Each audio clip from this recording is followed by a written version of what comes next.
Good morning, everyone, and hope everyone had a great weekend. I know it was a tough day yesterday, especially, but I want to congratulate all our Olympic athletes that represented Canada. I just want to say we're proud of you, and yes, we're proud of the women's and men's hockey teams. I know we fell a little short, but you know they played their hearts out, and as we say, we'll get them next time. But I just saw another example of how the entire country came together to watch the game, and just shows unity. And then we're going to take the same approach, which we have been, when it comes to the CUSMA, USMCA deal, and we're going to continue working hard by diversifying what we have here right around the world. You know, it was a positive message from the Supreme Court last week, and I think it was positive when we saw the vote in Congress. Now they're going to the Senate as well. It's all hands on deck.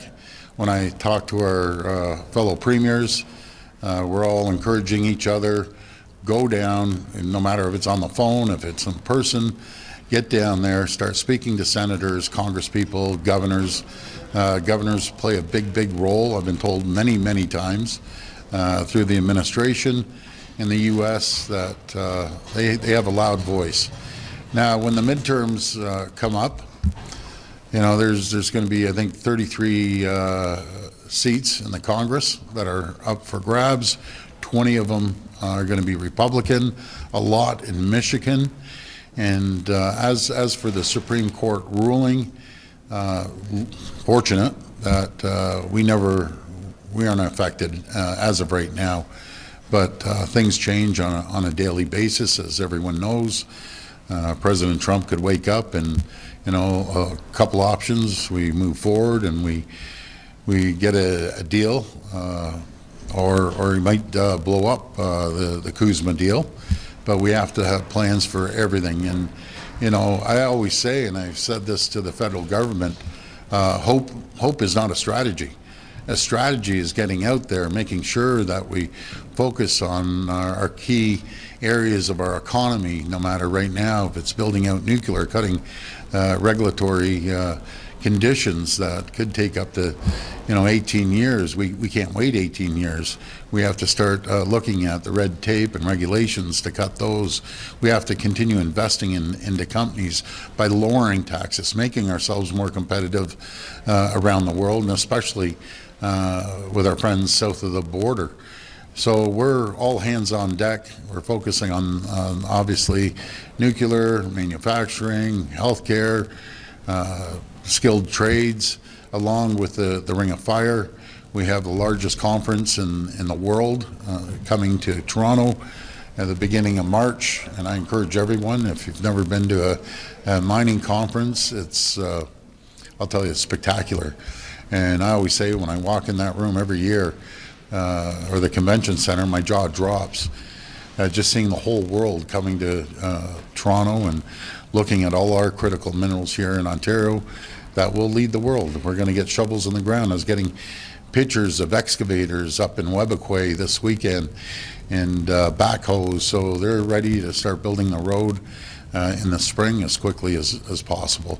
And we're going to continue investing into our infrastructure here in Ontario, the likes of which this province has never seen. It's up to $223 billion. We're upfronting as much as we can when it comes to building highways and roads and bridges and infrastructure on with the healthcare, on transit as well. So we'll keep investing because that keeps people moving, keeps jobs active. So that's our plan. We're doing everything we can to make sure that we protect the people of Ontario, protect their jobs, and protect their communities. In your statement on Friday, twice you said you're willing to do whatever it takes to battle against the tariffs that remain in place. How does that differ from your approach to this? Well, I don't think it differs. I think we got to create the environment and conditions for companies to come here. I just had a meeting with my Minister of Economic Development, Vic Fedeli. He's been traveling around the world. I give him all the credit in the world. I don't know how he does it. One day he's in Asia, next day he's in India. But he said the investments are still coming, they're still strong. And it all comes down to creating that condition, making sure we don't raise taxes. We have to lower taxes, which we have by $12 billion each and every single year. But our selling feature are our people. We have the most educated sector or group of people anywhere in the G7. And we have the brightest people anywhere. We have the ingenuity. We could be so self-sufficient and the wealthiest and the richest country in the entire world, but we have to create those conditions. We have to continue working with our federal counterparts and along with even our municipal counterparts. Get government out of the way, cut the red tape, cut regulations, make it easy for companies to come here and invest, because it's a competitive market we're in, not just against the U.S., but around the world. It doesn't seem like that things change so much around here in terms of You're right.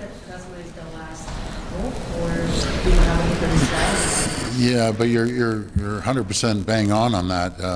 You know, the Supreme Court, it hasn't changed, thankfully. Anything here in Ontario or in Canada, we're still keeping an eye on Section 232, but make no mistake about it, President Trump still has a lot of tools, but I think it's the walls are closing in on President Trump.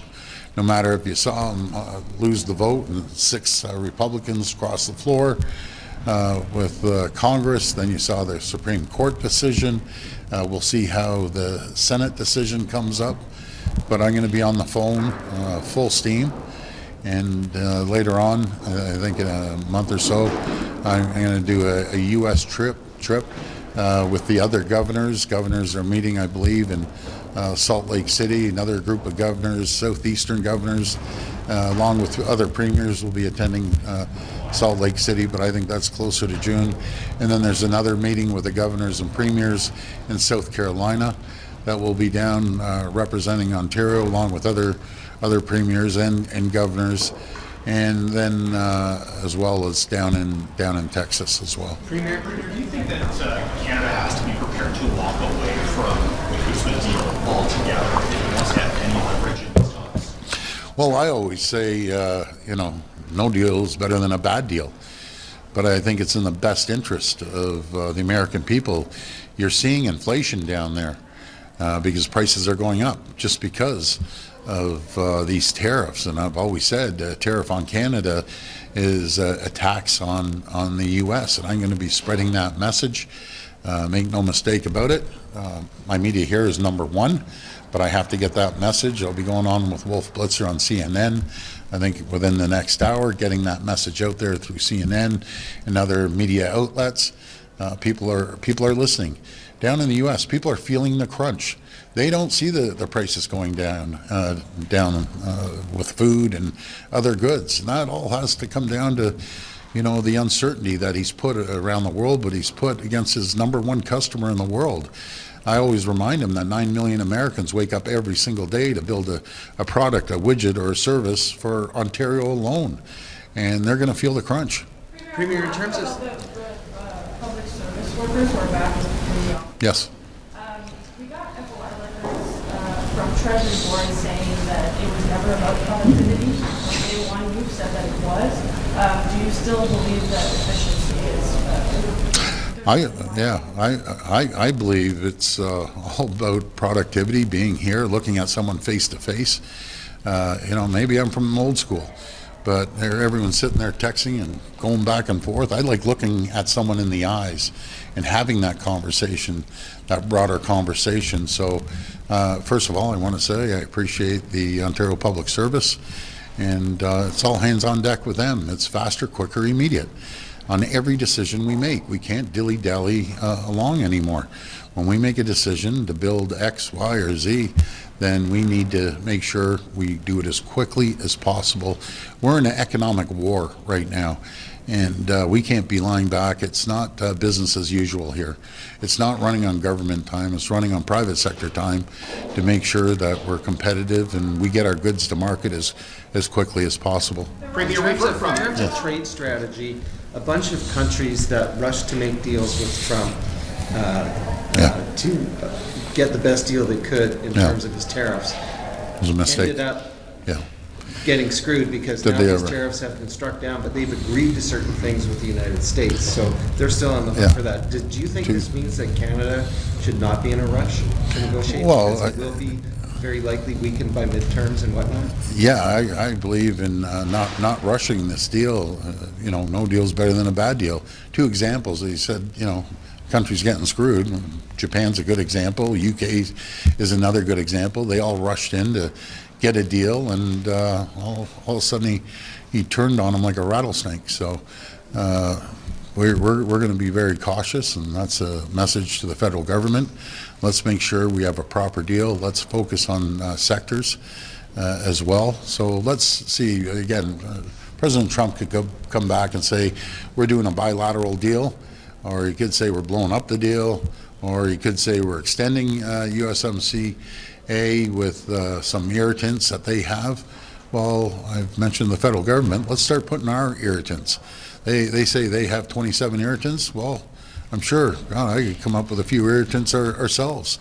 So it's very challenging right now. I just sit back some days, and I'm not the only one. Everyone in the world sits back, and how can one person, one man, create so much turmoil around the world? Not just here in Canada, around the world. It's pretty staggering. So I can't wait for the midterms. Premier, we've heard from a lot of students in recent days about OSAP, and they've taken aim at your charge that their family is making $250,000. They said they wouldn't even qualify if that was the case. They say they're not making, taking basket weaving courses, but they are worried about affording their post-secondary schooling under these changes. Have you heard from them, and are you going to change your mind on this? Yeah, no, I've heard from a lot of students messaging me, and I appreciate their messages. Some are pretty nasty, but some are very professional, and this comes down to, we've invested a record amount in the country, in the province, never been invested to a tune of $7 billion. I'm going to repeat that number, $7 billion each and every single year moving forward. We're investing into our colleges and universities. But, when you take a course, you have to look at in-demand jobs, something that we can drive our economy. And it's not a God-given right to take taxpayers' money. It's a God-given right to get your college degree in university, but you can't come back to the taxpayers and say, yes, I got a lot of baskets, by the way, message to me, but people thought I was joking. There's actually a basket weaving course at Carleton. And when I tell people that, and I talk to a lot of people, they said, no, we aren't in favor of funding that. People want to see a return on their investment. Focus on in-demand jobs because we need you. You're the next generation. And yes, you have the right. God bless you. You want to pick any course, go for it. But don't come out, 3 or 4 years later and say, well, I don't have a job. Well, very simple. You didn't focus on, key economic growth areas. Premier, sorry, just to follow up, what is in demand when you have these? In demand, I'll tell you what's in demand off the top of our head. Trades are one of them. Healthcare is another. Engineering is another. Nuclear, critical minerals, just to name a few. Manufacturing. And it's funny, when I get these messages, I look through it and I'm thinking, I'd hire this one, I wouldn't hire this one. Hire this one, wouldn't hire that one. It's very, very simple. Folks, you can go to school, and I'm the biggest proponent of go out and get an education. Get a college degree, get a university degree, get a skilled trades degree, and go out there. It's the lightest luggage you're ever going to carry. Is making sure you get wipe out half of all office It's jobs. expensive to take in school, and this is already deterring students from pursuing college. Well, let's look at where we're at in the country, right? We're middle of the pack. We're more generous than BC. We're more generous than Alberta. We're more generous than Saskatchewan, because you have to look at across the country. We're middle of the pack right now. We're investing a tremendous amount into the colleges and universities. Again, $7 billion. It's not like we're cutting investments in colleges. We're doing the total opposite. We're investing more money to make sure we stabilize the sector. And I just encourage every single student, make sure you look at core economic priorities of the country, core economic priorities of the province. You are taking tax dollars and you have to be held accountable when you take tax dollars. It's not a freebie anymore. Money doesn't grow on trees. So we're still going to take care of the most vulnerable. And it's not just us. Let's look at the federal government on the international students. That threw a hand grenade in the whole system. That was a disaster as far as I'm concerned. And then you have to look at the colleges and universities. They have many grants. They have many scholarships available since we've given them more money. And yes, the feds still have some opportunities to get funding. We have opportunities to get funding. So I just encourage everyone, go to college, go to university, skilled trades, and maybe some kids aren't cut out for it. Go out there and find gainful employment. There's still gainful employment out there in certain sectors. I hear it every day from employers. Premier, a lot of your policies are driven by affordability. You've made it a big part of your brand. But the changes to OSAP mean that students now are going to be graduating saddled with tens of thousands more dollars in debt than under the previous system. So how do you square that with your mantra? Well, what I would do, you got to look at it as an investment in their education, which we're investing in our education. We're still subsidizing colleges by $7 billion. But you got to go out there, and if you get an in-demand job, keep in mind you won't have to pay back the loan for 4 years, and then 6 months after you don't have to pay it back. But get a job, get an education that you can get a job. If you get an education that there's no jobs out there, this is a no-brainer. So focus on that, and you'll be able to pay back any loans. Folks, let's keep in mind, we still have one of the lowest education costs anywhere in North America, anywhere. And we're comparable, and again, the middle of the pack of all the other provinces. We're equal to Manitoba. So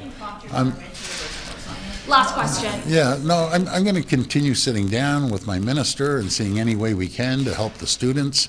I appreciate the students, and again, they're going to be our future. So I want them to be focused on key economic drivers. It's pretty common sense that if you want to get a job when you get out of college or university, focus on where you see in-demand jobs. That's what we need to focus on. Another question? Last one. Premier Smith's referendum on immigration, what do you make of that? The critics say it's scapegoating to this. What do you make of her going to voters on this issue? Well, Premier Smith, I talked to her over the weekend, but that's going to be her decision. I'm focused on Ontario right now. I've always said, and I've never changed my mind, when it comes to immigration, we need skilled immigration. We need economic immigration. So if you have a skill, please come to Ontario. We need more skilled workers. We need smart economic drivers as well. And I've mentioned to the Prime Minister, and all the premiers agree, you bring people over, you get them trained up for 2 years, and companies rely on them, and all of a sudden you get them and you ship them off. Well, that's not good for the economy. It's not good for our GDP. So my number one priority is making sure people here in Ontario get employed. Our colleagues in Ottawa are wondering if you've been in touch with federal officials about what's happening in Mexico, or any Ontarians stranded in Mexico that you have heard of or have reached out to your office. No, I haven't had a conversation, but we're there. Anything that people of Ontario need, I highly recommend. Don't go to Mexico. I highly recommended that before this happened, and just focus on getting home. Anything they need or the federal government needs, we're there for them to help them get out of there. But that's pretty unstable when you're taking out drug cartels and all of a sudden they're hitting back against tourists and everyone else. It's, in my opinion, it's not a stable country right now.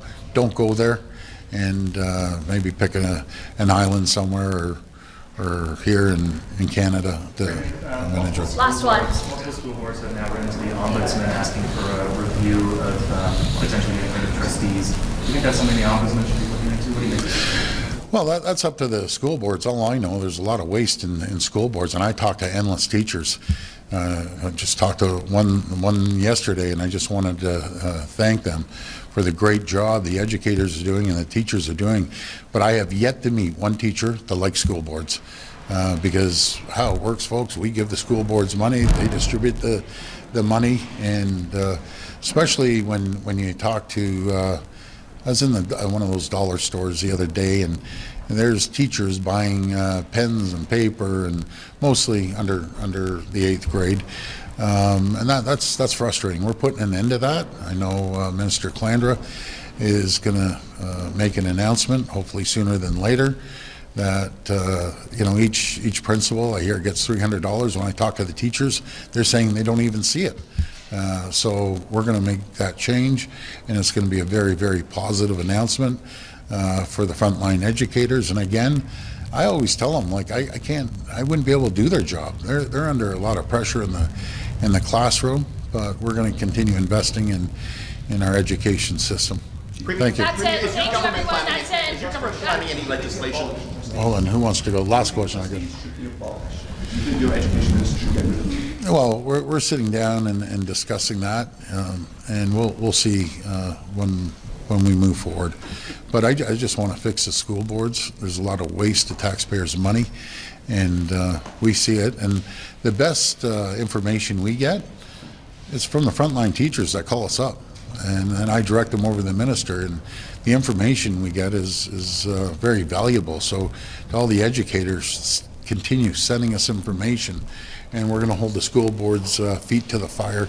But I want to thank everyone. Last one. We gotta go. Okay. Thank you, everyone. Thank you. Listen to the boss. What can I do? Anyways, thanks everyone.